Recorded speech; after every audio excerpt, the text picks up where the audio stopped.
durante décadas se han enriquecido por sus resorts, por sus negocios en las islas. Yo creo que ha llegado el momento en que en este país también se pongan sobre la mesa determinadas cuestiones y, bueno, qué papel queremos jugar en la historia, ¿no? En la historia internacional, en la nuestra propia y en la del mundo, ¿no?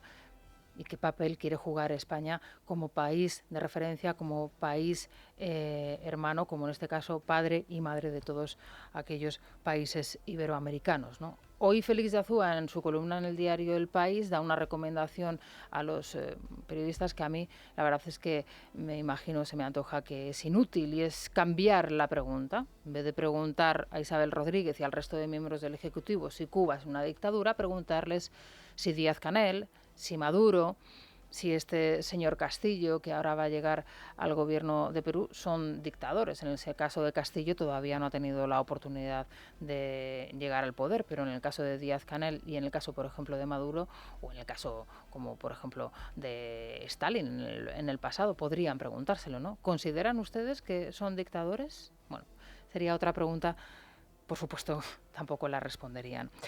Hoy es un día muy importante para nuestro país. Hoy es el día en el que Félix Bolaños, en nombre del presidente del Gobierno, va a llevar al Consejo de Ministros la Ley de Memoria Democrática, un proyecto de Pedro Sánchez impulsado por Carmen Calvo que supone todo un revisionismo histórico de los años anteriores y posteriores a la Guerra Civil Española, es decir, todo un revisionismo de nuestra historia, y que busca establecer una visión única y manipulada de los hechos.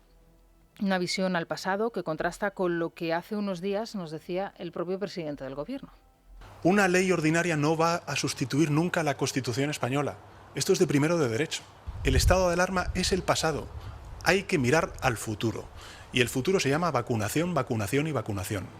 Decía el presidente del Gobierno que no miráramos al pasado, que miráramos al futuro, y ahora nos dicen que miremos otra vez al pasado. La ley de memoria democrática, como decía a las 7 de la mañana, es una ley amnésica porque además se olvida de nuestro pasado más reciente. Se olvida de las víctimas del terrorismo etarra, se olvida de la banda terrorista ETA y se olvida de que en este país todavía quedan, por ejemplo, 400 crímenes por resolver y que hay criminales que están de momento en las cárceles, que han sido acercados al País Vasco, que podrían aportar datos sobre estos crímenes que quedan por resolver. Y esto es el presente, no es el pasado, no nos situamos en el pasado ni en la Guerra Civil Española. La ley es un atropello contra la libertad de pensamiento y de ideología, porque nos van a tener y nos van a decir lo que debemos pensar y cómo debemos hacerlo. También es un atentado contra la libertad religiosa, porque, entre otras cosas, a los monjes benedictinos del Valle de los Caídos los van a expulsar. También supone un atentado contra la libertad de expresión, porque tú no vas a poder expresar libremente tu opinión, tu parecer o tu visión histórica. Y atención aquí a los historiadores y también a los periodistas y comunicadores. Ojo con lo que digan y con lo que hagan delante de un micrófono o lo que plasmen en un libro. Y también, por supuesto, un atentado contra la libertad de cátedra, porque a partir de ahora se va a revisar todo contenido de todo libro que hasta la fecha se ha publicado sobre historia y con los que hemos estudiado generaciones y generaciones de españoles. Todo lo que tenga que ver con el franquismo se va a revisar y se va a modificar. ¿Y cómo se va a modificar? Bueno, pues lo explicaba sin ningún tipo de problema, sin ningún tipo de tapujo, la ex vicepresidenta del Gobierno de España, en aquel día vicepresidenta todavía, Carmen Calvo, impulsora de esta ley, y lo decía claramente, se trata de una ley que impondrá a todos unos hechos y un pensamiento único. Esto es lo que decía hace, como les digo, tan solo unas semanas. Por esto merece la pena estar en la vida política. Yo sé que cuento con el mejor de los instrumentos, la opinión cabal, profunda y moral de miles y miles y de millones de hombres y mujeres de este país, y con el compromiso firme de este Gobierno, que lo coloca donde un gobierno en una democracia coloca las cuestiones importantes, en una ley de obligado cumplimiento para todos y para siempre. Para todos y para siempre, una ley de obligado cumplimiento para todos y para siempre, y así libremente se expresaba la por aquel entonces vicepresidenta del Gobierno de España. Como les digo, esto va a suceder hoy en el Consejo de Ministros y no podemos olvidarnos ni tampoco dejarnos embaucar por cantos de sirena. Vamos a contarles a partir de este momento, a las 8:13 de la mañana, Rubén Fernández, buenos días. Buenos días. ¿Cómo afronta o qué oposición vamos a ver frente a esta ley de memoria democrática? Pues dos partidos ya han mostrado su oposición, son Partido Popular y Vox. Empezamos por el primero. Pablo Casado advierte que derogará esta ley terminando con el revisionismo histórico que impone. Andrés Pelayo, buenos días. El PP mantiene su oposición a la ley de memoria histórica. Desde el partido mantienen que es una norma revanchista y sectaria que pretende reabrir heridas del pasado con fines ideológicos. El último en pronunciarse ha sido el presidente del PP, Pablo Casado, quien ha confirmado que en caso de llegar a la Moncloa planteará una alternativa, una ley de concordia. En cuanto lleguemos al gobierno, sustituiremos la ley de memoria histórica por una ley de concordia. Y he de decir que esa ley de concordia que tenemos ya hecha, ¿verdad, Adolfo? Es una ley muy completa que aborda el ámbito de lo público, del funcionariado, de la educación, de la justicia, del ejército y sobre todo que es en positivo. Casado ha calificado la nueva ley como innecesaria y junto con el exministro de UCD, Ignacio Camuñas, ha defendido la necesidad de derogarla. El Partido Popular sitúa en su hipotética llegada a la Moncloa las acciones contra esta ley. Mucho antes lo hará Vox, que sin acceder a su contenido, más allá de lo que se ha filtrado, y advierte que recurrirá a la misma ante los tribunales. Beatriz Dávila, buenos días. ¿Qué tal? Buenos días. Vox ha anunciado que recurrirá a la ley de memoria democrática y lo hará sin verla. Los de Abascal sostienen que se hará así, en tanto que vulnera casi la totalidad de los preceptos de la Carta Magna, como la libertad religiosa, ideológica o de cátedra. Jorge Buxade es el portavoz nacional de Vox. Rechazamos cualquier tipo de verdad oficial y, por supuesto, si nos hemos caracterizado por reclamar la necesidad de derogación de la actual ley de memoria histórica, por supuesto muchísimo más la ley de memoria democrática, que ya anunció sin verla que acudiremos ante el Tribunal Constitucional por vulneración, yo diría que entre 5 y 6 derechos y libertades fundamentales. Buxade ha recalcado además que ningún parlamento ni ningún gobierno tienen derecho a manifestar de forma coactiva y totalitaria lo que es verdad y lo que es mentira, dice, y asegura que esto es lo que hace la norma respecto al periodo de la historia entre la Guerra Civil y el gobierno de Franco.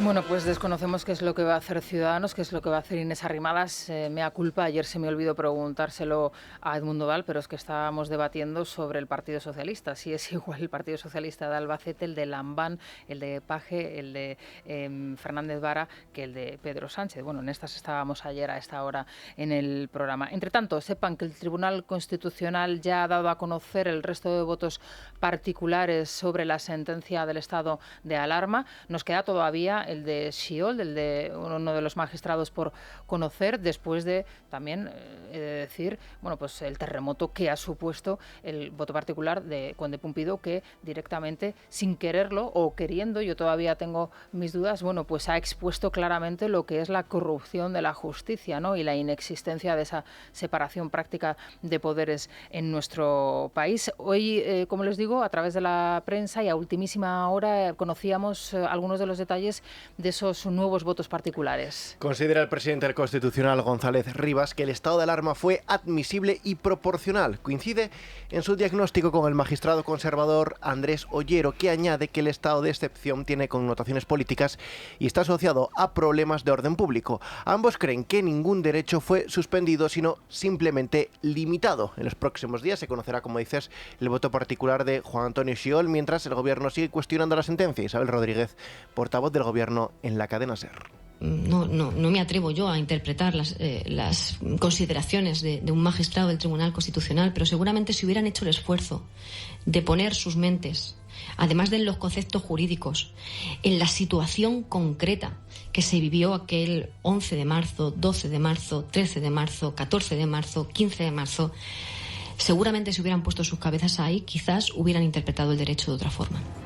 Bueno, y en este punto, como siempre, consultamos con nuestro experto, nuestro cronista parlamentario, Miguel Ángel Pérez. ¿Qué tal, Miguel Ángel? Buenos días. Buenos días, Rosana. Bueno, yo no sé si estas reacciones constantes, continuos ataques del Ejecutivo a la sentencia, tanto por un lado como por otro, tienen ya algún tipo de repercusión dentro de los miembros del tribunal, pero esto es un no parar, ¿no? No cesan.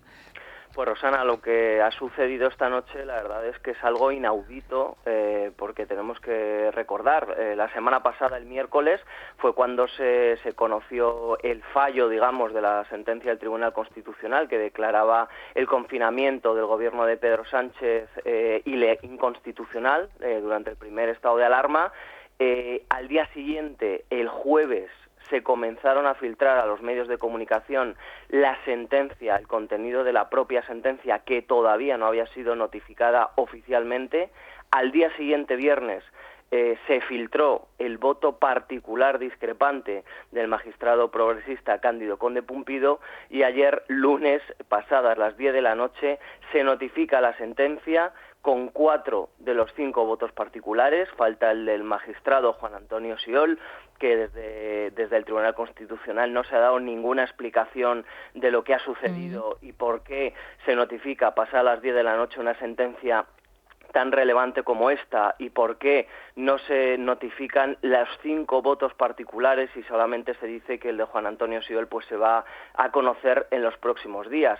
Esto institucionalmente es un escándalo, es una muestra de que el Tribunal Constitucional pues está completamente a la deriva, está pues dividido, como decíamos ayer, pues hay una herida abierta insalvable entre dos bloques, entre dos bandos, y obviamente pues el máximo responsable, como no puede ser de otra forma, es el propio presidente del Constitucional, Juan José González Rivas, que al final es el máximo responsable y es el que está permitiendo pues todo este circo, todo este show de cara pues a todos los españoles de lo que está haciendo el Tribunal Constitucional, Rosana, porque hay que recordar que hace más de un mes ya se produjo la primera filtración, y era el contenido de la ponencia del magistrado Pedro González Trevijano, que es finalmente la que salió adelante por 6 votos a favor y 5 en contra. Obviamente en el Tribunal Constitucional hay sospechas, digamos, bastante fundadas, pero todavía pues obviamente se tiene que acreditar de quién podría ser el topo, quién podría ser el filtrador, porque estas filtraciones tienen un objetivo. Cuando se filtró la ponencia del magistrado Pedro González Trevijano, el objetivo pues era crear un caldo de cultivo en los medios de comunicación afines al gobierno contra la sentencia, que iba a suponer un varapalo monumental, como ha supuesto para el gobierno de Pedro Sánchez, y luego pues han seguido pues el resto de filtraciones que... Sí, las famosas presiones que venimos denunciando. En cualquier caso, es muy importante lo que nos estás contando, Miguel Ángel. Da la sensación... es extraño, lógicamente, que uno de los votos particulares no se conozca. Ese ni se ha filtrado ni se ha notificado por el cauce oficial, ya sea a las 10, a las 11, a las 12 de la noche. Eso ya, bueno, pues nos pone en alerta. ¿Por qué el del señor Sió no se conoce? Eso por un lado. Luego da la impresión de que si se notifica de manera oficial esos 3 votos particulares, que son los que quedaban por conocer, junto con el de Sió, que es el que no conocemos, quizá el tribunal se estaba adelantando a una nueva filtración, ¿puede ser? Pues ahora mismo la verdad es que, Rosana, es muy difícil encontrar una explicación, porque, como decimos desde el propio Tribunal Constitucional, no han dicho ningún detalle más que simplemente que bueno, pues que se disculpase, ¿no?, las horas, porque eran pasadas las 10 de la noche cuando se notificaba a las partes, concretamente a Vox y a la Abogacía del Estado, esa sentencia con 4 de los 5 votos particulares. También se incluía de forma oficial, aunque ya se había filtrado, el de Cándido Conde Pumpido, y la verdad es que a día de hoy, en este momento, todavía no hay una explicación ni una versión oficial del Tribunal Constitucional de por qué se ha notificado con esa nocturnidad y por qué solamente se incluyen 4 de los 5 votos.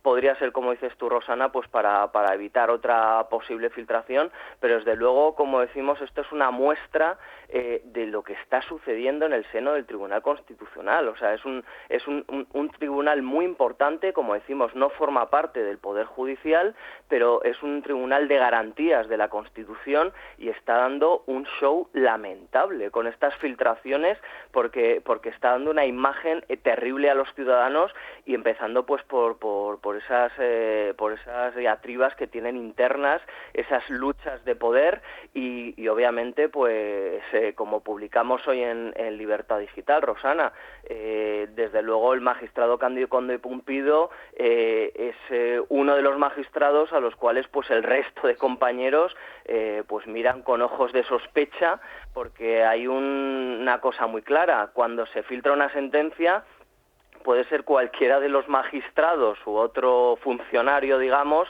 el que ha podido filtrar la sentencia, pero oiga, cuando se filtra un voto particular elaborado por una sola persona, digamos que los posibles filtradores se reducen.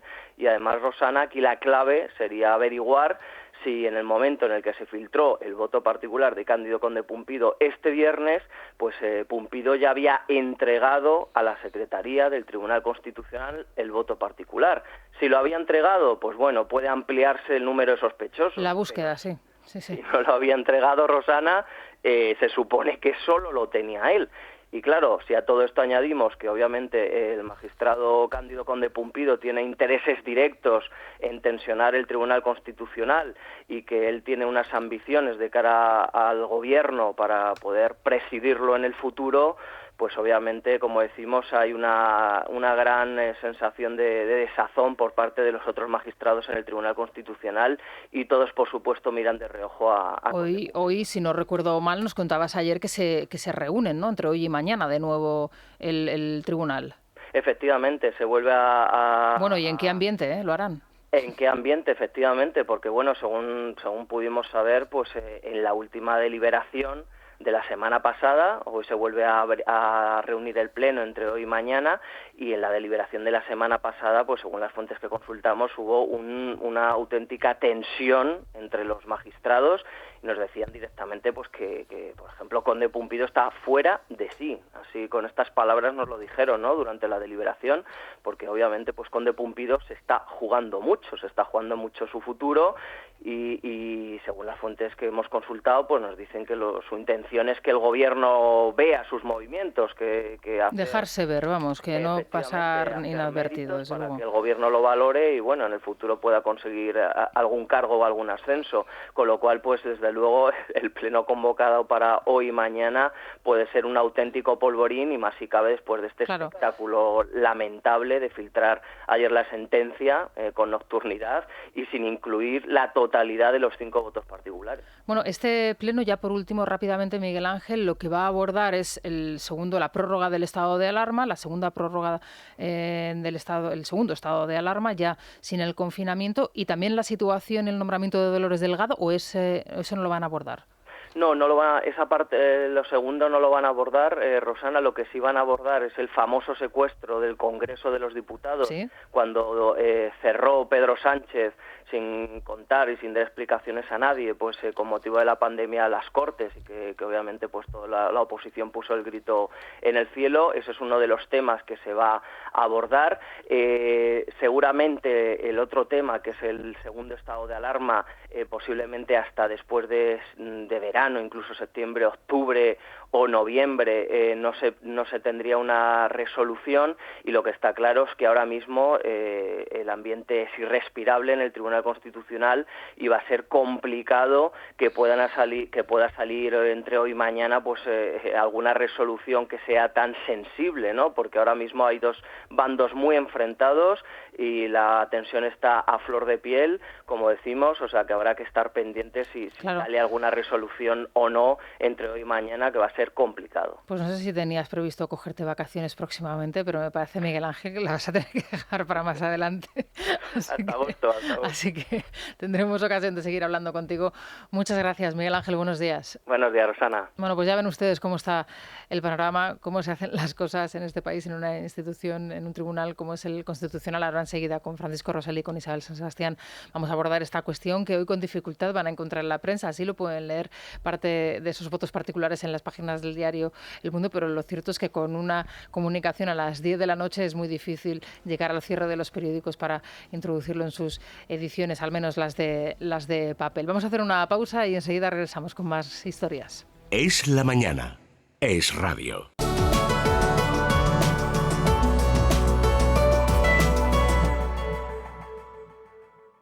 Son las 8:30 de la mañana, las 7:30 en Canarias, Daniel, y vamos a respirar bien con Bio, claro que sí. Sistema de regeneración celular para el hogar se ha demostrado científicamente que mejora la síntesis de proteínas y que además facilita la regeneración de tejidos, convierte prácticamente nuestra habitación cada noche en una cámara de descanso, haciendo que nuestro cuerpo se regenere. Para más información llamamos al 900-730-122, 900-730-122. Bio, un producto 100% español. Bueno, pues ahí quédense con la referencia, Bio, y los oyentes hoy sí que tienen asuntos también para opinar. Fíjense lo que nos acaba de contar Miguel Ángel Pérez, cómo se manejan en el Tribunal Constitucional y lo que va a suceder hoy y mañana en el Tribunal, importantísimo, en qué ambiente se van a producir esas reuniones, pero bueno, tenemos más cuestiones. Claro. Y si hay algún magistrado del Constitucional escuchándonos, que dejen sus notas, sus fallos particulares, también nuestros oyentes, también los oyentes peruanos, que suelen ser muy colaboradores y suelen dejar pues sus testimonios. ¿Qué opinan sobre la decisión del Alto Tribunal de allí de dar el triunfo ya a Pedro Castillo? Pues pueden dejar sus notas de audio en el WhatsApp, muy importante, solo notas de audio al WhatsApp 648 91 92 60. Repetimos, 648 91 92 60, y ahí pueden opinar pues sobre lo que quieran de actualidad. Muy bien, pues muchas gracias, Rubén. Te escuchamos dentro de unos minutos en esa referencia a partir de las 9:30 con todos los oyentes y a ustedes también, por supuesto. Vamos a hacer una pausa y regresamos ya con nuestra tertulia. Es la mañana. Es radio. Libertad Digital Televisión sigue creciendo. Ya puedes vernos en nuestras nuevas demarcaciones de Alcobendas, Alcalá de Henares, Fuenlabrada y Collado Villalba. Y por supuesto, en Madrid. Si aún no nos ve, resintonice su televisor y podrá disfrutar de todo nuestro contenido. Programas exclusivos, tertulias, cine, ocio. No lo dude. Empiece a disfrutar de una televisión diferente.